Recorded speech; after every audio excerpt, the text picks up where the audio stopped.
जब भारत अपना बिखरा था तब चंद्रगुप्त ने अखंड किया, फिर अपनी कलम के दम पे उसे भीमराव ने बुलंद किया। जब भारत अपना बिखरा था तब चंद्रगुप्त ने अखंड किया, फिर अपनी कलम के दम पे उसे भीमराव ने बुलंद किया।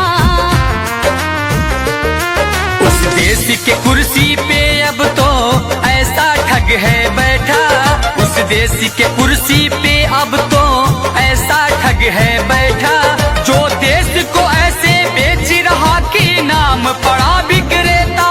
वो चाय बेचते बेचते अब बन गया देश विक्रेता। आया देश विक्रेता, देखो आया देश विक्रेता, आया देश विक्रेता, देखो आया देश विक्रेता।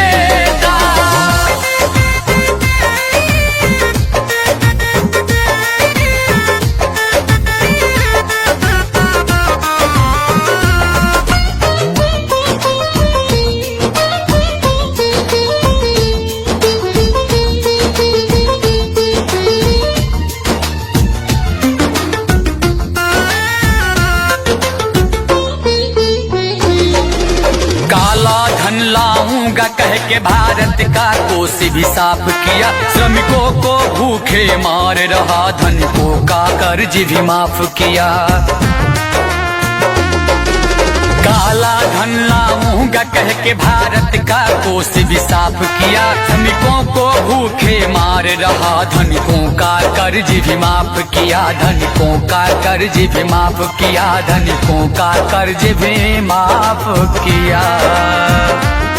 लाखों का सूट पहन के भी खुद को फकीर है कहता, जो देश को ऐसे बेच रहा कि नाम पड़ा विक्रेता।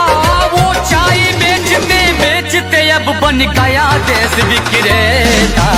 आया देश विक्रेता, देखो आया देश विक्रेता, आया देश विक्रेता, देखो आया देश विक्रेता।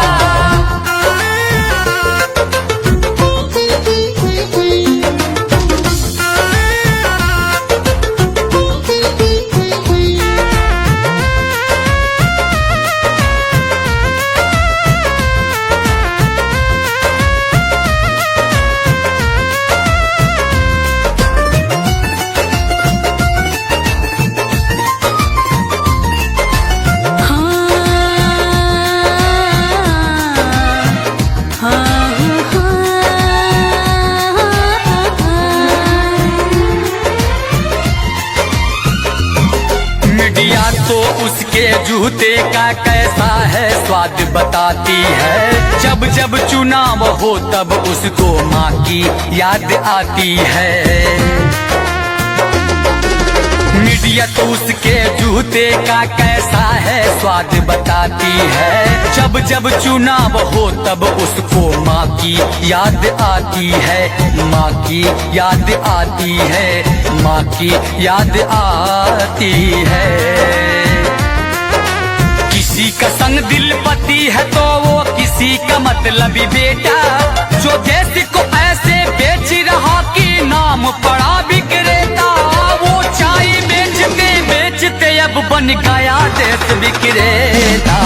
आया देश विक्रेता, देखो आया देश विक्रेता, आया देश विक्रेता, देखो आया देश विक्रेता। जब भारत अपना बिखरा था तब चंद्रगुप्त ने अखंड किया, फिर अपनी कलम के दम पे उसे भीमराव ने बुलंद किया।